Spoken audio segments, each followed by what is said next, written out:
अमर जवान की ज्योति India gate पर 1972 से जल रही है। अंग्रेजों के जमाने की इस इमारत पर, जिस पर पहली वर्ल्ड वॉर और अफगान वॉर्स के शहीदों के नाम खुदे हुए हैं, ने हजारों राष्ट्रपति, प्रधानमंत्री, मिलिट्री चीफ और विदेशी डिग्निटरियों को अपने अमर जवान ज्योति पर आदर देते हुए देखा है। क्या आपने कभी सोचा है कि इस लॉ को दिन के 24 घंटे, हफ्ते के 7 दिन, साल के 365 दिन, साल दर साल पिछले 40 सालों से ज्यादा से कौन जिंदा रख रहा है?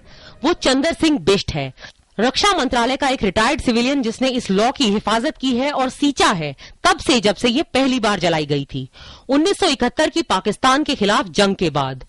कितने हेड्स ऑफ स्टेट और प्रीमियर्स को उन्होंने यहाँ पर अपना सर भारतीय मिलिट्री की वीरता और कुर्बानी पर झुकाते हुए देखा है, वो गिनते भी नहीं कर सकते। पहले 15 एलपीजी सिलेंडर्स हर हफ्ते पर काम करने वाले बिष्ट भी समय के साथ बदले हैं, जब आईजीएल की पाइपलाइंस ने सिलेंडरों की जगह ले ली 3 साल पहले। वो घर साल में 2 से 3 बार जाते हैं अपने बच्चों और पोते पोतियों से मिलने, पर अमर जवान ज्योति के प्रति इतने समर्पित हैं कि जब उनसे पूछा जाता है कि अगर वो ये ना करते तो क्या करते, तो उनका जवाब ये होता है। आपकी ड्यूटी कहीं और लगा दी जाए, कैसा लगेगा? वहाँ दिल लगेगा नहीं मैडम। मेरे को 45 साल हो गए सर। कितने प्रधानमंत्री और प्रेसिडेंट देखे? मैं बहुत देखा सर, अभी नाम भी पता नहीं।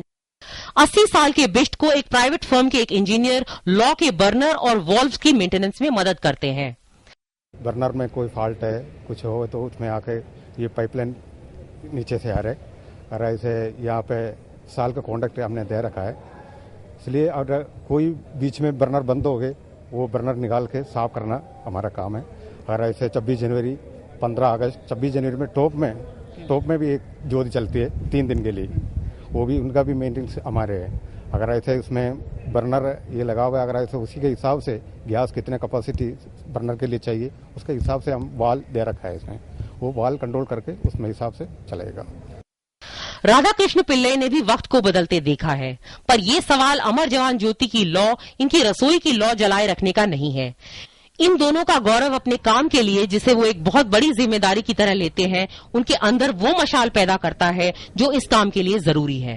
वो मशाल जो हर भारतीय के दिल में जलती है जब वो इंडिया गेट को देखता है और बगैर कुछ सोचे अपने आप सैल्यूट कर देता है। लास्ट पोस्ट का बिगुल, जिससे आंखों में पानी भर आता है, दशकों से बिष्ट के कानों में गूंज रहा है। इस अकेले इंसान के लिए जो इंडिया गेट के अंदर ही एक छोटे से क्यूबिकल में रहता है, इसी का साथ काफी है। हम अमर जवान ज्योति को हिंदुस्तान की टूम ऑफ द अननोन सोल्जर बुलाते हैं। बिष्ट भी किसी सोल्जर से कम नहीं, पर अब वो अननोन नहीं है। जयश्री पुरी के साथ नई दिल्ली से मैं नंदिता डागर, डीडी न्यूज के लिए।